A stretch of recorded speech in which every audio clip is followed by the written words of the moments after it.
Hello, ladies and gentlemen. It is the Football Wolf here for episode 2 of the Wolfcast, and today we are going to be discussing the Call of Duty franchise, what they've done so far, and also what they could do with it in the possible future. If you have any suggestions, then just put them in the comment section below, and leave a like. It helps me out a lot. Okay, so without further ado, let's get started.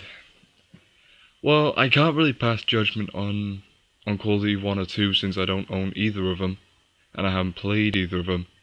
But I do have every single Call of Duty from number 3, but first I'm going to talk about number 3.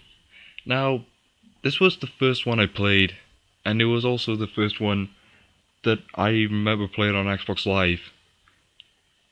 Yeah, this is what a lot of people like to call the black sheep of the series, really, because nobody ever brings up in conversation. Being one of my personal favourites from the World War II era of Call of Duty games, just solely due to the fact that it didn't need unnecessary gore and also the infamous perk system. Yeah, this was the last Call of Duty that actually required a little bit of skill online. Okay, and what else have I got here? I've also got the one that everyone considers the best Call of Duty. I consider it the best Call of Duty of the modern era, and by modern I mean 1960 and onwards, is Call of Duty 4 Modern Warfare. I got the Game of the Year edition with the variety map pack. I'll just say, everyone trolls the variety map pack just because there's only one good map on it, and that only one good map is actually the news station. But compared to Halo 3's at the time its heroic map pack, this was much better. Seriously, Bungie, I want my money back. Yep. This was by far the best Call of Duty, just due to the fact that for the Modern Warfare, it actually had a plausible script. Yeah, some places may feel a little far-fetched, but hey, what can you do? Also, by far having the best of the multiplayers of the Call of Duty series, with like no quick scopers and cheap shots and 360 scoping. Yeah, this is my personal favourite just because it got Call of Duty and Modern Warfare into the mainstream.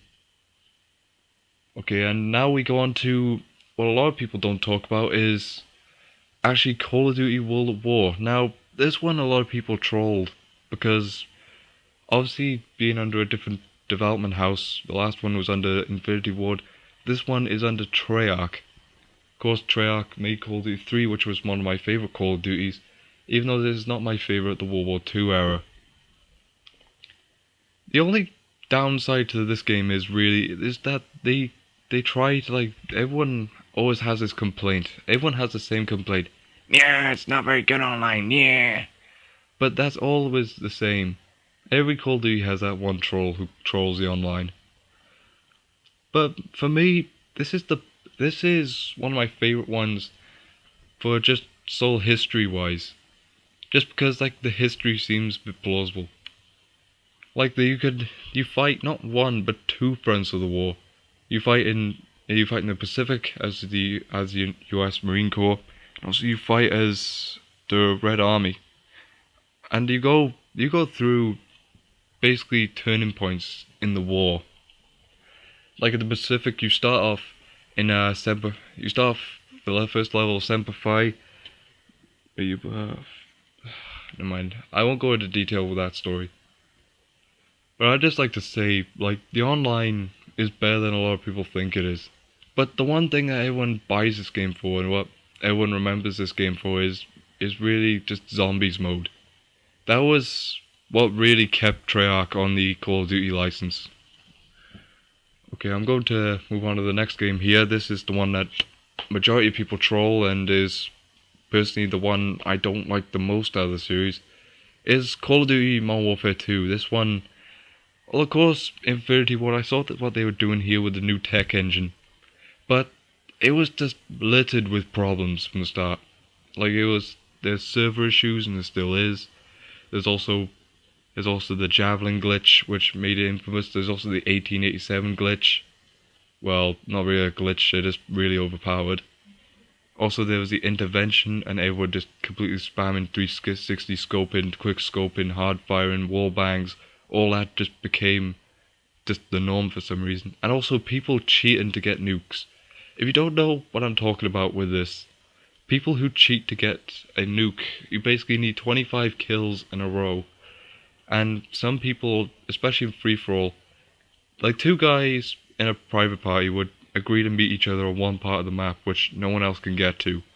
And then one of them places down a tactical insertion, and one kills the other, and then they respawn in the same place. Plant insertion, kill, plant insertion, kill, plant insertion, kill. You get my drift by now. But then it just ends up like becoming a game that's not really about skill anymore, because people like to find ways of cheating in games like this. And for story-wise, well, I'll just say it is one of the most implausible stories I've ever written. Written? Read. No, not read. Played through. Yeah, that's it. The reason for the implausibility, really, is because, really, it's just a script that just doesn't feel right. It just feels like it's written by Michael Bay or something.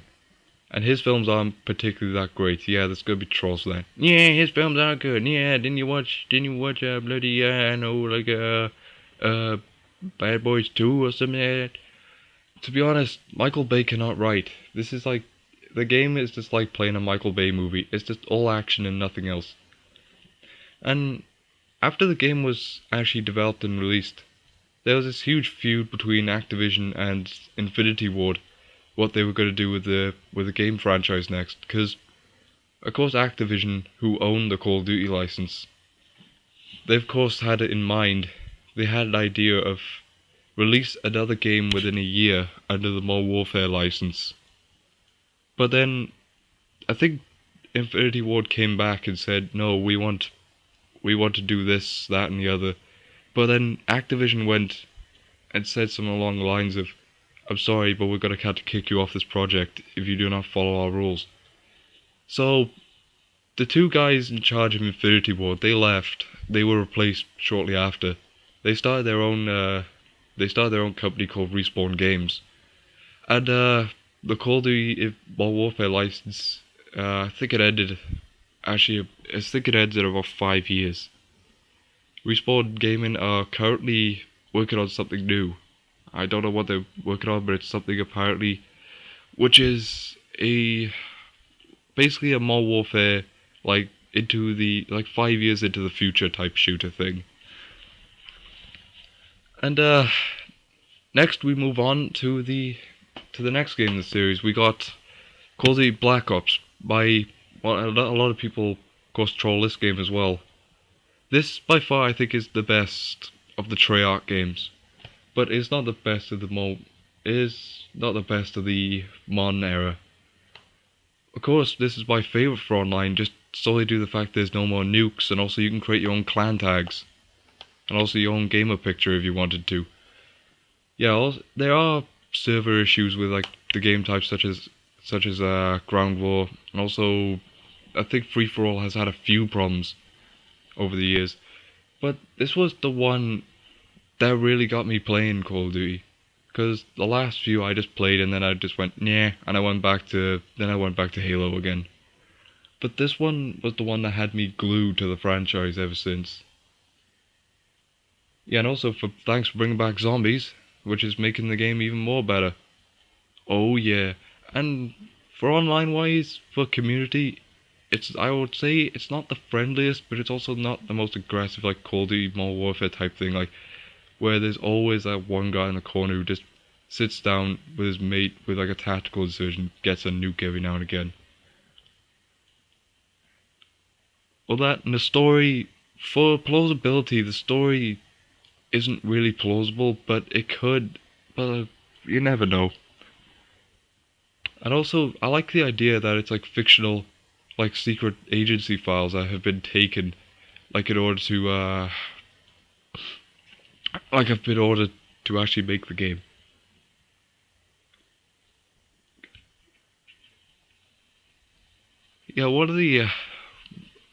Yeah, by far that has to be one of my favorite of the series, and also, it's got the record for the highest selling game in Britain, with almost 4 million copies sold. You don't believe me? Look it up. And last but not least in my collection, we go to we go to Call of Duty Modern Warfare 3. Yes, the one that everyone hates on Metacritic. Basically, this game released, and everyone complained about it straight away. They complained about like map models and also building models being recycled from previous games. Also, they complained that the story was too short. They also complained that the story was implausible, which it is. And also, not that, but also a lot of problems were back as well. 360 hard scoping was back. Also wall bangs were back. And also they actually had this really weird system where they didn't actually give you the AK straight away. Which I call bullshit, but But for online, for server wise, it's actually the best for servers. But for single player, it has to be the worst, just due to the story being implausible and short as hell. No joke, I played this the day it released. And I played it for like 3 hours. I put it down, played some Xbox Live for a bit. Then I came back to it the next morning. And I completed the story within another hour and a half. Meaning I only spent 4.5 hours. That doesn't include deaths. I actually tried to complete the storyline. And for FPS nowadays, that's really short. Yeah, and the ending sucks too, but I'm not going to spoil it. Yeah, for my personal view on this game, it feels like that Activision kind of took over too much, especially when they handed over the main development to Sledgehammer Games.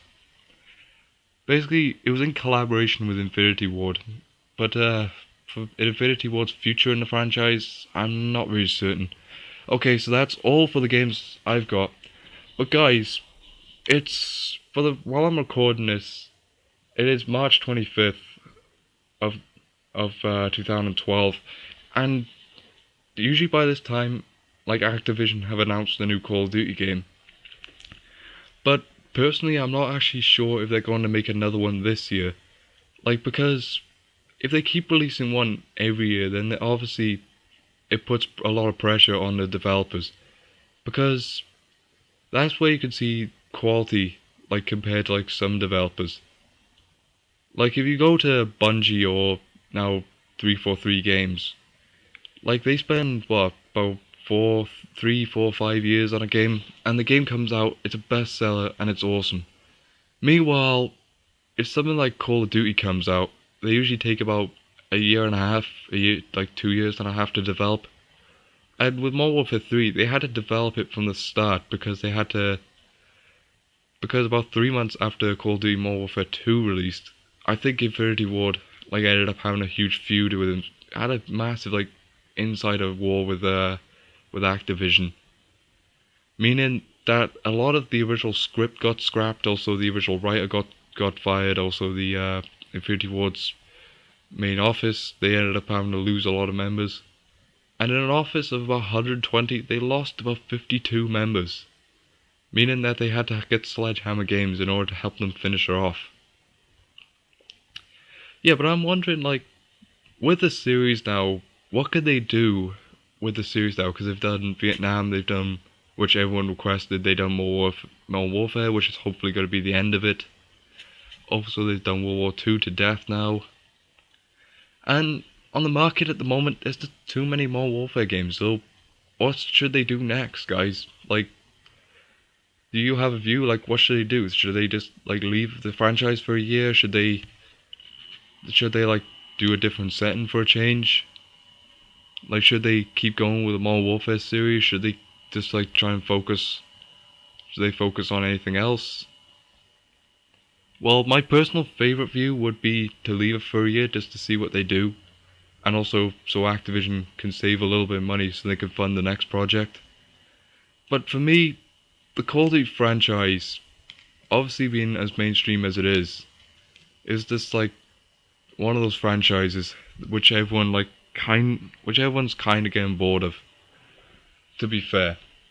And plus, if you look at its rivals like Battlefield, which actually takes realism into account when they take a war-like environment, especially when they have like tanks, and also you had to work in teams in order to get past an area. and also a realistic setting and environment. Meanwhile, Call of Duty is one of those games where it's just rush tactics and you win. All you do is just run into a room with a machine gun going, yeah, and you win. That's all it is, really. Uh, but on the side, I have a few ideas floating around my head, but guys, I want to hear or even read your ideas. Like, just leave a comment on the bottom of the on the bottom of the video here, and also leave a like. It helps me out a lot. Oh, and one last thing before I go. Hardcore Tyrannus. No, I'm reading the wrong thing here. Sorry. Yeah, scripted this thing and it didn't even work out well.